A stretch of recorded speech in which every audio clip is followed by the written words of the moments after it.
Video बनाना कितना आसान है। नहीं, अरे यार एक बार वीडियो बनाया, साउंड ऑफ हो गया, पूरा वीडियो बेकार हो गया। आसान है बाप बोल देता है। शुरू शुरू बना के देखिएगा कभी, कितना टाइम लगेगा। एक वीडियो बना के देखिए, ठीक है, आपको लगेगा टाइम 3 से 4 घंटा, और उस पर व्यूज़ नहीं आएगा आपको, ठीक है, शुरू में। चलिए जो भी है, तो इससे पहले मैं वीडियो बनाया था इसी सब्जेक्ट का, और पूरा वीडियो बेकार चला गया साउंड, और इसके कारण मुझे फिर से वीडियो बनाना पड़ रहा है। तो चलिए शुरू करते हैं।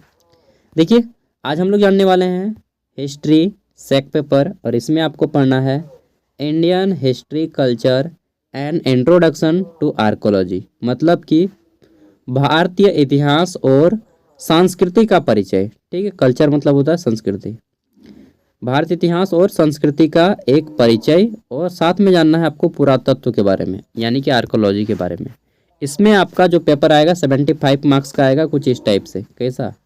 1 मार्क्स वाले 5 आएंगे, 5 मार्क्स वाले 2 आएंगे, और 15 मार्क्स वाले बाकी सभी क्वेश्चन रहेंगे, जिसमें से किसी 4 को करना होगा, 6 क्वेश्चन रहेंगे। ठीक है, अब यहाँ पे मैं दिखा देता हूँ आपके क्वेश्चंस।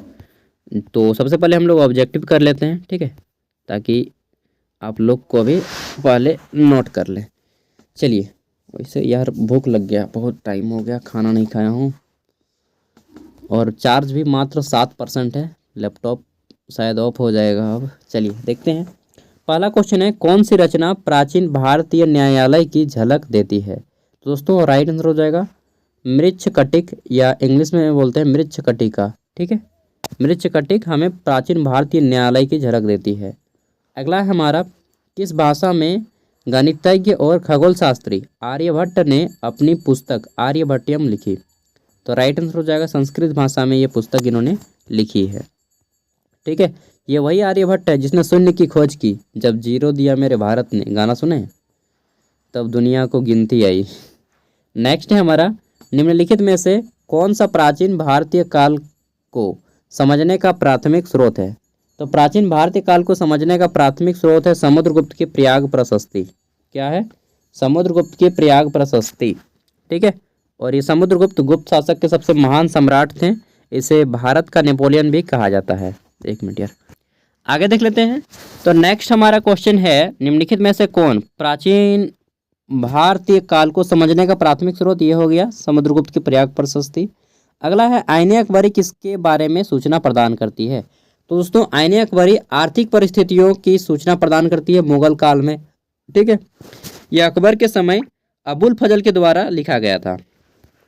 अगला है हमारा, सम्राट अशोक के किस प्रमुख शिलालेख में हमें पड़ोसी देशों का वर्णन मिलता है? ठीक है, तो 13वें शिलालेख से हमें पड़ोसी देशों का वर्णन मिलता है।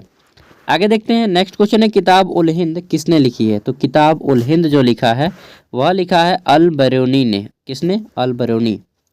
अगला हमारा क्वेश्चन है, 7वीं शताब्दी की शुरुआत में भारत आने वाले तीर्थयात्री का नाम बताइए, चीन के तीर्थयात्री। तो इनका नाम है वैन सांग। ठीक है, वैन सांग, इन्हें यात्रियों का राजकुमार कहा जाता है। अब देख लेते हैं शॉर्ट आंसर टाइप, तो हो नहीं, शॉर्ट आंसर टाइप तो 5 मार्क्स के आएंगे। Short answer and long answer दोनों मिक्स करके दे रहा हूँ। ठीक है, चलिए शुरू करते हैं। तो हमारा पहला क्वेश्चन है, स्थानीय परंपराएं और सांस्कृतिक प्रथाएं पर्यावरण को कैसे बचा सकती हैं या कैसे प्रभावित करती हैं? ठीक है, इंग्लिश में जो लोग कंफर्टेबल हैं वो लोग इंग्लिश में पढ़ लीजिएगा कि how can local traditions and cultures, ठीक है, प्रैक्टिस सेव द एनवायरनमेंट। आगे देख लेते हैं नेक्स्ट क्वेश्चन। तो हमारा क्वेश्चन है, भारतीय परंपराएं और संस्कृति पर्यावरण के संरक्षण में कैसे योगदान देती हैं? ठीक है, भारतीय परंपराएं और संस्कृति पर्यावरण के संरक्षण में कैसे योगदान देती हैं? देखिए बहुत सारा, देखिए अब राजस्थान में पर्यावरण मतलब कुछ फैमिली ऐसे हैं जो कि पेड़ को, एक विशेष पेड़ को बचाती हैं। वैसे गढ़वाल के महिलाएं हैं। ठीक है, उत्तराखंड में भी कुछ ऐसी परंपराएं हैं।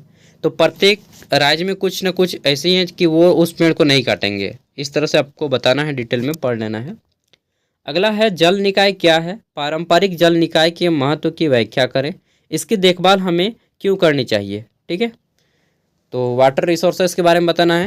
इंपॉर्टेंट क्वेश्चन, इंपॉर्टेंट है, मैं बोल दिया। ठीक है, अगला है हमारा, शहरीकरण से आप क्या समझते हैं? भारत में शहरीकरण के कारकों की व्याख्या करें। ठीक है, देखिए आदमी शहर की ओर मूव कर रहा है, हर कोई चाहता है कि यार मैं थोड़ा मॉडर्न बन लूँ। ठीक है, मैं अभी तक शहर नहीं गया हूँ, विश्वास कीजिएगा, मैं अभी तक रांची में मुश्किल से मतलब गया हूँ बहुत बार, 20+ टाइम गया हूँ, लेकिन जो है क्या बोलते हैं ना कि स्टे वहाँ पे मुश्किल से 2 दिन भी नहीं किया हूँ। गया एक दिन कभी स्टे किया एग्ज़ाम के सिलसिले में, दोस्तों के यहाँ रुक लिया एक दिन, फिर आ गया। ठीक है, तो मुझे भी शौक़ है यार रांची में रहना। चलिए कब पूरा होगा। अभी से मैं बोकारो में रहता हूँ गांव में, और अभी मैं अपने खेत के एक घर में हूँ। ठीक है, अलग से बनाया हूँ यूट्यूब और अपना पढ़ाई के सिलसिले के लिए अलग से रूम। चलिए देखते हैं। तो शहर रोजगार के लिए आदमी जाता है और फैशन की ओर जाता है। ठीक है, जनरली 2 ही कारण होते हैं, एक रोजगार, दूसरा है फैशन। पैसा हो गया शहर की ओर भाग गया, गांव छोड़ दिया।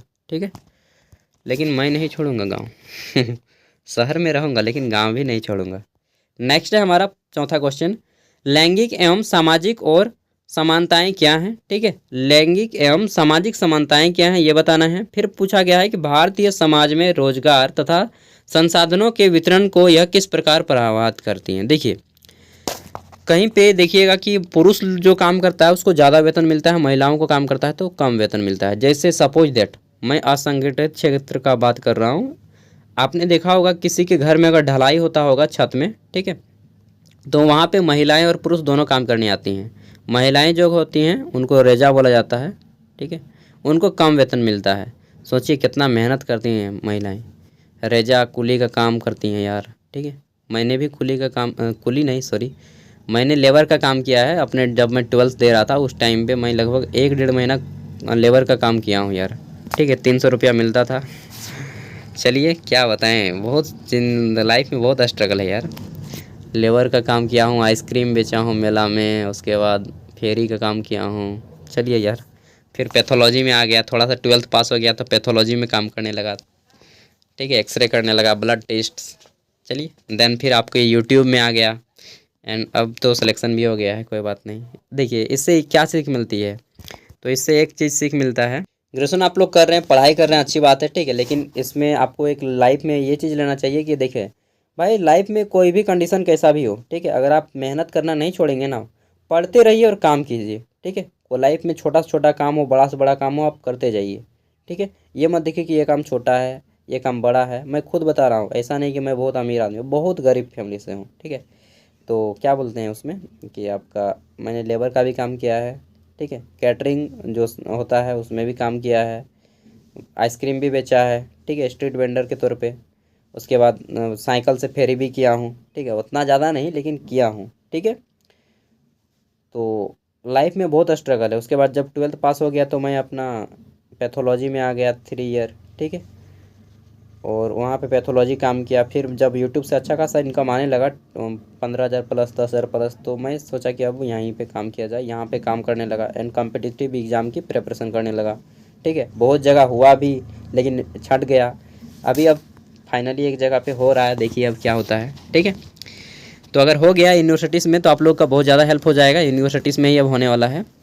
चलिए देखते हैं। तो एक चीज़ इससे यह सीख मिलेगी, मैं थोड़ा सा टाइम लिया आपका 2 मिनट, कोई बात नहीं, इसके लिए सॉरी। लेकिन एक चीज़ आपको यहाँ से ये सीख मिलेगा दोस्तों कि आप लोग जो है सोच सकते हैं कि यार कि मैं भी काम कर सकता हूँ, जबकि मैं खुद 12th में डिस्ट्रिक्ट टॉपर था। ठीक है, वो ऐसा सोचता है कि यार मैं डिस्ट्रिक्ट टॉपर होकर आइसक्रीम बेचूंगा, आगे जाने दो।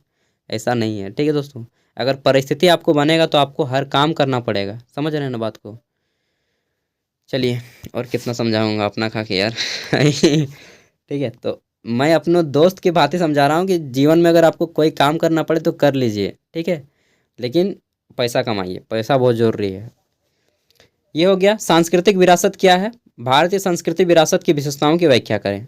ठीक है, जैसे कि मैंने एग्जांपल दे दिया, राजस्थान और उत्तराखंड की कुछ परंपराएं ऐसी जो कि प्रत्येक वृक्ष को नहीं काटते हैं बल्कि उन वृक्षों की पूजा करते हैं। नेक्स्ट है हमारा सांस्कृतिक अभिव्यक्तियाँ किसी संस्कृति में कैसे योगदान करती हैं, इसकी विशेषताओं को लिखें। ठीक है, आगे देख लेते हैं। नेक्स्ट है हमारा पुरातत्व की परिभाषा क्या है, पुरातत्व के प्रमुख घटकों का वर्णन करें। ठीक है, देखिए भारतीय पुरातत्व जो है इसके पिता कहे जाते हैं अलेक्जेंडर कनिंघम, ये नोट कर लीजिएगा, हो सकता है आपको पूछा जाए 1 मार्क्स में। ठीक है, पुरातत्व की परिभाषा। अगला है हमारा भारत इतिहास में पुरातात्विक स्रोतों के महत्व का वर्णन करें। पुरातात्विक स्रोत मतलब कोई भी सिक्का हो गया, मुद्रा हो गया, कोई भी चीज़ जो हम पाते हैं, ठीक है, उसे पुरातात्विक स्रोत कहते हैं। अगला है हमारा क्षेत्र अनुसंधान क्या है। अनुसंधान के उपकरण कौन कौन से हैं, अनुसंधान के क्षेत्र के लिए कौन कौन सी विधियाँ उपयुक्त हैं, ठीक है। जो लोग इंग्लिश में कंफर्टेबल हैं वो लोग इंग्लिश को पढ़ लीजिएगा। व्हाट इज फील्ड रिसर्च, ठीक है। What are the tools of research, which method is suitable for the area of research. आगे देखते हैं क्वेश्चन नंबर 10। तो इसमें पूछा गया है भारतीय इतिहास जानने के प्रमुख स्रोतों का वर्णन करें, ठीक है। अब देखिए भारतीय इतिहास को अगर आपको जानना है तो प्रमुख स्रोत देखिए यहाँ पे इतिहास जानने के प्रमुख 3 स्रोत है। पहला है साहित्यिक स्रोत, ठीक है, दूसरा है पुरातात्विक स्रोत, तीसरा है हमारा मौखिक स्रोत। अब जैसे यहाँ पे हम लोग जनरली जानते हैं किताब पढ़ के, तो किताब पढ़ के जो इतिहास को हम लोग जान ले के, भाई 1947 में ऐसा ऐसा हुआ था, अंग्रेज लोग आया था, ठीक है। तो हम लोग इतिहास को जानकारी किए कैसे, साहित्यिक स्रोत से, मतलब किताब पढ़ के। किताब पढ़ के इतिहास को जानना साहित्यिक स्रोत है। अब जैसे मेरे दादाजी बोलते थे कि यार क्या बताएं, यहाँ पे अंग्रेज लोग आता था, हम लोग उन लोग को दूर दूर से देखते थे, बड़ा लंबा लंबा गोरा गोरा होता था, फॉल्टन हम लोग बोलते थे, ठीक है। तो ये हम लोगों को इतिहास की जानकारी मिली मौखिक तौर पे, ठीक है, जो हम लोग के दादाजी वगैरह बोला करते थे। तो ये हो गया मौखिक सोर्स। अब कुछ ऐसे होते हैं जैसे कोई पत्थर मिल गया बहुत बड़ा। अब हम लोग के गांव में एक पत्थर है, आदमी लोग बोलता है कि 500 साल पहले जब यहाँ पे खोदा जा रहा था तालाब, तब यह पत्थर मिला था, तो इससे से इतिहास की जानकारी मिली। तो कुछ ऐसा पत्थर, मूर्ति, ठीक है, या फिर कोई घड़ा मटका या फिर कोई भी सामान जो मिल जाता है उससे हमें इतिहास की जानकारी मिलती है, तो उसे हम लोग बोलते हैं पुरातात्विक स्रोत, ठीक है। तो इसके बारे में आपको पूछा जा सकता है, डेफिनेटली पूछा जाएगा, पुरातात्विक तो डेफिनेटली आएगा, तो प्रैक्टिस कर लेना है। ये टोटल 10 क्वेश्चन मैंने दे दिए हैं सब्जेक्टिव के। इन सभी के ऊपर आपको कम से कम 50 वर्ड कर करके लिख के जाना है घर से, मतलब घर से ही तैयारी करके जाइएगा, ठीक है। बाकी आप लोग ये पेपर इजीली पास कर जाइएगा। सबसे ज़्यादा फोकस करना है अंडरस्टैंडिंग इंडिया के ऊपर, ठीक है, क्योंकि वह पेपर आपका ऑब्जेक्टिव आएगा। तो अंडरस्टैंडिंग इंडिया पे फोकस कीजिएगा। डेली शाम को एक वीडियो मैं कोशिश करूँगा देने का। अब चलिए यहाँ पे मैं कुछ क्वेश्चन हैं जिसको मैच करा देता हूँ। जैसे इंडिका, इसकी रचना किसने की है, तो मेगास्थनीज ने की है, ठीक है। फिर है हमारा हर्षचरित्र की रचना वानभट्ट ने की है। पृथ्वीराज रासो की रचना किसने किया है, तो पृथ्वीराज रासो की जो रचना है यह किया है चंदबरदाई ने। और है राजतरंगिणी की रचना कल्हण ने किया है, ठीक है। आगे देखते हैं। तो नेक्स्ट है हमारा अष्टाध्यायी की रचना किसने की है, तो अष्टाध्यायी की रचना किया है पाणिनि ने। महाभाष्य की रचना क्या किसने किया है, तो पतंजलि ने किया है महाभाष्य से। फिर है हमारा यहाँ पे तंत्रलोक, इसकी रचना किया है अभिनवगुप्त ने, ठीक है। और काव्य दर्श की रचना किया है दंडी ने। तो इस तरह से मैच कर लिए होंगे, ये आपको कॉम्पिटिटिव एग्जाम में भी काम देंगे, ठीक है।